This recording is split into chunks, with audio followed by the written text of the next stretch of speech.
Hello and welcome back to another edition of GNAT-TV's In-Depth Series. I'm Andrew McKeever, the news director at GNAT-TV's News Project. It's a pleasure to have you with us today on Monday, April 29th. Also a great pleasure to be joined here in the studio by our two local state representatives. Kathleen James and Seth Bongartz are here with us to talk about education finance, one of the major issues the legislature has been grappling with this year. As many of you know, it's been a bit of a rough ride on that front. About 1/3 of the school budgets around the state were defeated during the town meeting voting, and there's been a lot of concern about the projected rise in property tax rates that will be necessary to fund the education fund for the coming year. And as many of you may already know, last week, Sunday, April 21st, both Kathleen and Seth, along with Oliver Olson, held a very interesting conversation at the Manchester Community Library, where look back at sort of the history of education financing in Vermont. And it's one, I think, anyone who's interested in this subject would be well worth having a listen to it. It can be seen on GNAT's YouTube channel. I'm sure there are probably other platforms where it is also on. But a really well done program where Oliver Olson, who was a former state representative and a former board chairman of the Vermont Education Board, talked about how we got to where we are today. So I thought we could sort of pick up on where that left off. Both of you discussed a little bit about what the next steps might be in the wake of where we find ourselves. But I guess there's sort of like two parts to the conversation I thought we might have today. One is what is the short-term fix, if you will, for the 15 to 20% property tax increases that have been talked about, and then what is the longer-term view? Where do we go kind of in the years to come? So Kathleen, I wondered if you could perhaps get us started. What are your thoughts on what the legislature has been doing so far this session to ameliorate the property tax increases and the education funding in general? Yeah, thanks, Andrew. But before I get into that, I want to just back up one step and remind people the kind of fundamental tension that exists in our current education funding system. Because if you don't understand that, I think it's easy to think that there might be simple fixes, or why hasn't this already been corrected? And in Vermont's education funding system, one, it's very, very complicated. It's very hard to understand. But the most important tension that's built into it is a tension between local control and then what the legislature, what actions the legislature takes and what the legislature can do. So I think folks need to stop to think about the fact that property taxes are a direct result of our school budgets, and school budgets begin at home. So every year, school boards all around the state take testimony, dive into the numbers, and spend weeks and months developing budgets for the upcoming year. And they present these budgets to voters, and voters then deliberate and debate on, and ultimately, we hope, pass those budgets. At that point, once the budgets are approved by voters all over the state, it's kind of like you pass the baton to the legislature. And the legislature's role is to set tax rates necessary to cover all of those costs. So you take all of those budgets, you add them all up, you add on to the top costs that are spread across the entire education fund, like transportation, special education, universal school meals. That's something that the legislature enacted. People can debate whether they like that or not. But you take all these budgets, you add them up, you add these statewide costs, and you come up with a grand total.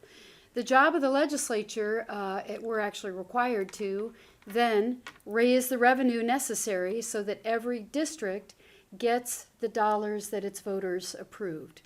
And there are only a few levers that we can pull in order to do that.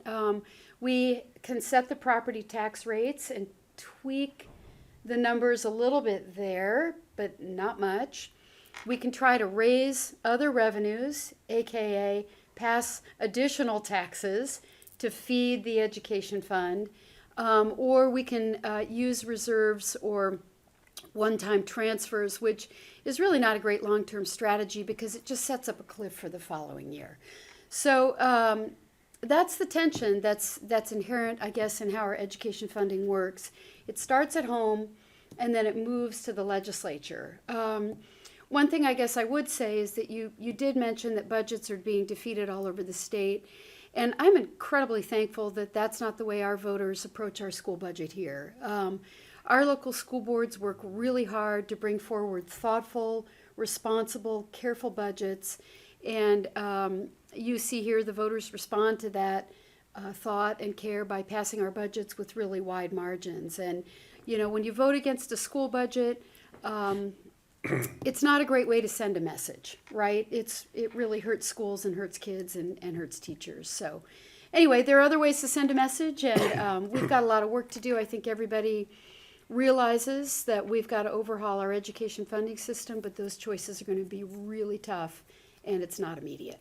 So can I throw one thing in there quickly Yeah. in the middle of what Kathleen is talking about, is that when those budgets are voted locally across the state, the responsibility for funding them then becomes collective. That's the other way to think about it. So even when we did here, we did very conservative, careful budgets, but the reason our taxes in part went up more than the budget would suggest they should have is because it's a collective system.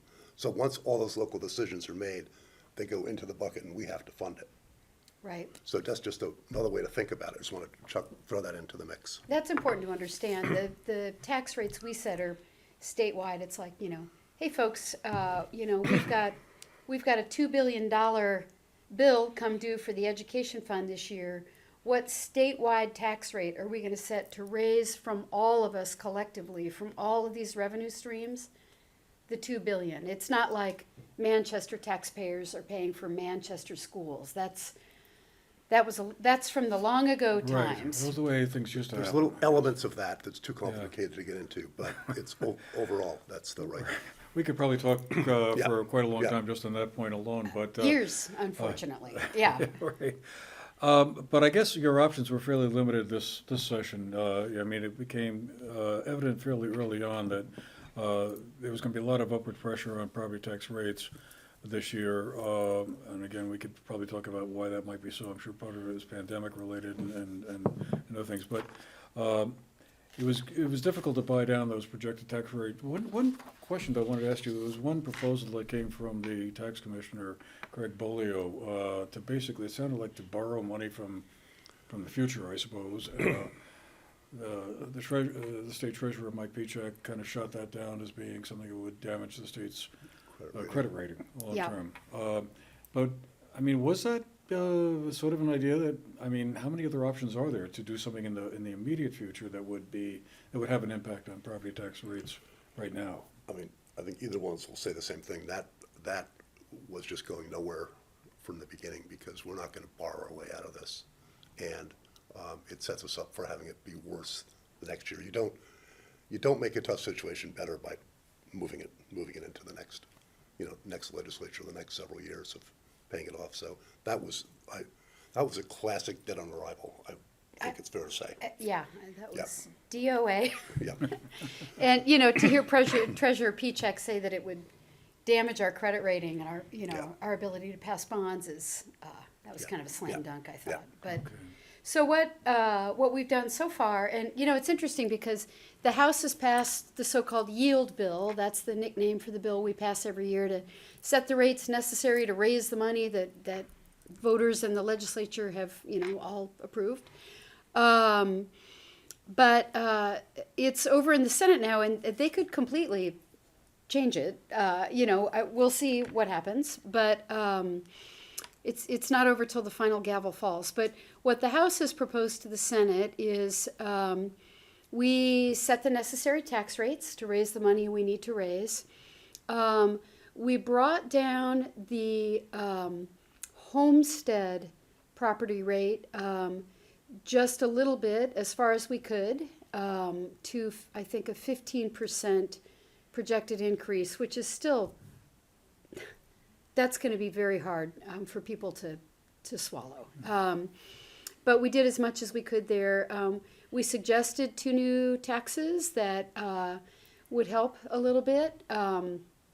a cloud tax, that's on software you download from the cloud, and a very small surcharge on short-term rental bookings. So guests would pay a little bit of a bump when they book a short-term rental. So we proposed a couple new small taxes. They help a little, but not much. Most importantly, one thing I think we did, 60% of Vermonters or more at this point pay based on their income, as opposed to the appraised or assessed value of their property. And we did provide all of those folks a much bigger credit this year to help. So that's what we've passed over to the Senate. Like I said, there's not a whole lot the legislature can do on a dime to try to buy down or bring down property rates in the current year, especially when we're facing what we've all talked about as a perfect storm of pressures on the ed fund. There are a lot of reasons that ed fund spending is up all around the state. The federal COVID dollars are ending, but school budgets or school districts have been using those monies, and a lot of them had built it into their budget, right? So the federal money's gone, now that comes into the regular budget. Healthcare premiums are up 16%, inflation, the cost of renovating and upkeep on Vermont's very aging school buildings, and there's some other factors as well that have just pushed spending up beyond, I think, what anybody expected or really could have done a whole lot about. Well, then, let's look at the long-term picture then. Looking ahead, does this situation that we find ourselves in at this point make you feel that, okay, the system we developed through Act 60, Act 68, Act 46, all the other legislation that's come along in the last 20 or so years has reached a point where it's just not working anymore, and that we need to rethink, reimagine the whole system? And I guess as part of that, I wondered if you could both maybe speak to probably, I'm not sure if it's the elephant in the room or not, because the elephant's been out on the prairie. Just it's right there. Just walk by. I'm talking about school consolidation Yeah. and small schools. I mean, that's a subject that resurfaces every now and then. Are we at a point where, schools that are, let's say, have an enrollment of under a certain number, whatever you might think that'd be, it's just time's up. And we need to kind of cut costs, save some money, have the kids go to larger schools. And we're seeing an example of the fight that generates in the Roxbury, East Montpelier situation. A lot of small schools are very important to some of the smaller rural communities. Closing them down is very unpopular, but maybe you can't have it both ways anymore. You can't have taxes that are affordable and your little small school. Is that a question that is just saying, okay, here we go? I think you've hit on, the question or the big. So number one, this formula has lasted longer than any other formula has lasted, and they typically don't last this long. And so to answer your question about is it time to pull it apart and on one level start over, the answer is yes. This isn't going to work. Tweaking isn't going to fix it. So, but I think we have in Vermont, and actually in Vermonters, we have this really conflicting impulse of not wanting to close small schools. And there's actually, just to put this on the table, so I'll get to the commission in a minute. There's a commission that's going to look at this stuff. But, there have been studies showing that, smaller schools are not necessarily more expensive. Most people think they are. There's some studies that suggest they aren't. That just goes to show how complex this is. But maybe we go to what the immediate way we're going to tackle this is, which is to the yield bill included 23-member commission to spend a year and a half really looking at all of those the issues you've raised and more, and to try to figure out the best path forward and the best way to put this together differently. But I think that conflicting impulse of not wanting to close schools, but of course not wanting to pay the taxes required to keep all that open is something that we're really gonna have to grapple with. And then one of the issues that has to get grappled with is, does that decision get made at the legislative level? Or do we set the system up in such a way that those decisions get made at the local level? Grappling, and that's probably the suggestions on all of that are gonna come out of this commission that we'll be hearing from in the end of '25. Yeah, well, 24 and 25, Yeah, and you're it's right. funny. Yeah, the 24 piece I forgot about. So At our mention that. forum, we had a great turnout at the forum and a great conversation. And, when Seth and I first mentioned the commission, you could see people's eyes rolling back in their heads. Oh my God, another study. But in this case, I feel there's really no other way to go forward. At one point this year, our House Ways and Means Committee was looking at putting some fairly substantive changes to the way we fund schools onto the yield bill. Just, get it done, let's take steps now, and, set something in motion for FY27. And boy, did we hear back from Vermonters and from school leaders all over the state that the worst thing the legislature could do would be to rush forward, with some sort of solution that maybe hadn't been fully vetted or hadn't been taken out to school boards and the School Boards Association and teachers and superintendents and, voters to say, what do you guys think of this? And so that got scrapped. I think that was a good decision to scrap it. I think that any organization can make mistakes if it moves too quickly, and nobody wants unintended consequences with something that's so important. But this commission, their first recommendation is due this coming December with ideas for short-term money savings ideas, things that the legislature could enact next year. Then, as Seth mentioned, a year after that, a really sweeping report on everything from, how the AOE is staffed, how the role of the State Board of Education, the future of our town tuition program, and how we pay money to independent schools. That's something Seth and I will be following very closely. Workforce. Class size, workforce issues, how many teachers do we need, what should be the optimal class size, and our school buildings. And there's been a lot of work in parallel going on to try to get a handle on the cost of maintaining, renovating, replacing Vermont school buildings. A lot of them are 60 years old. A lot of them need a lot of help. We suspended our state construction aid program, the program that provided 30% to districts to do like passing a bond or doing a big renovation project. That was back in '07, I think, right? Yeah, we suspended that in '07. Right now, the cost of just doing the maintenance and renovation and repairs and replacement that we know about in Vermont schools is $300 million a year. It is staggering. So there's no doubt that the future is going to hold newer and fewer, right? I feel like we're probably going to be moving in a direction of closing some schools, consolidating our footprint. My guess would be that would be offered through incentives. So, offering taxpayers an incentive to vote to approve that. At least I hope that's the way it is. I certainly don't want to serve on some kind of legislative commission on school closings, but, Right. Well, one other thought that came up, one of your colleagues in the, Education Committee, Representative Scott Beck from St. Johnsbury, yeah.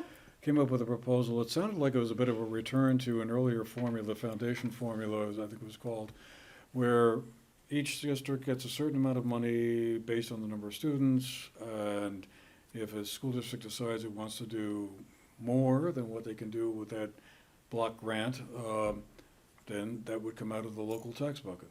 Local voters in town X, Y, or Z could say, we need to have this or that program that we can't afford just with the one state grant. Is that do you think, a pathway forward? It's a in part a possibility. The notion of block grants of some sort is a possibility.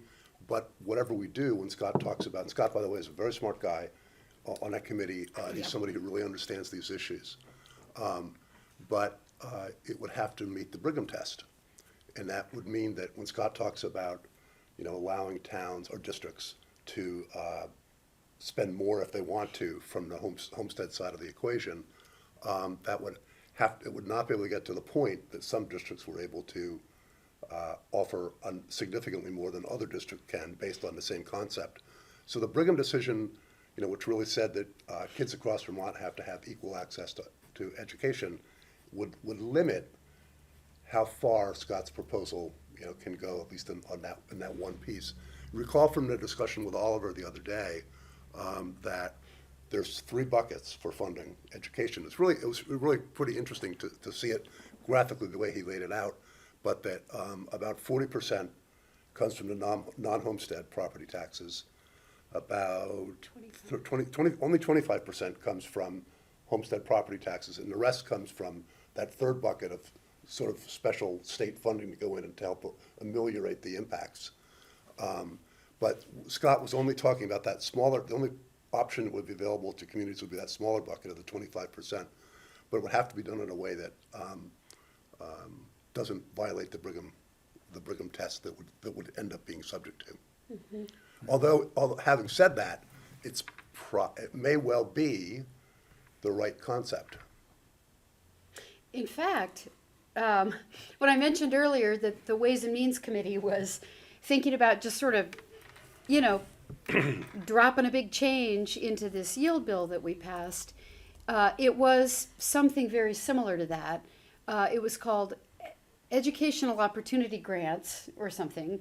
And it basically was, the idea was a block grant that would take your weighted student count and deliver the money that the formula says you need to educate, thoroughly, adequately, and successfully educate your kids.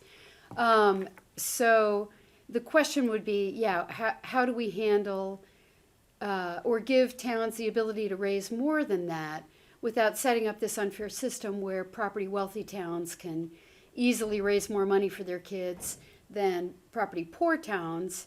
And that was the problem that got us into the Brigham decision in the first place. That was struck down. That's how we used to do it. That was struck down in 1997. So whatever we do, we need to move forward in a way that funds our schools adequately and passes the Brigham test. We need to make the system simpler for voters to understand. When people go to the polls, on town meeting day, they need to understand the impact that the school budget is having on their property tax rate in a more clear way. And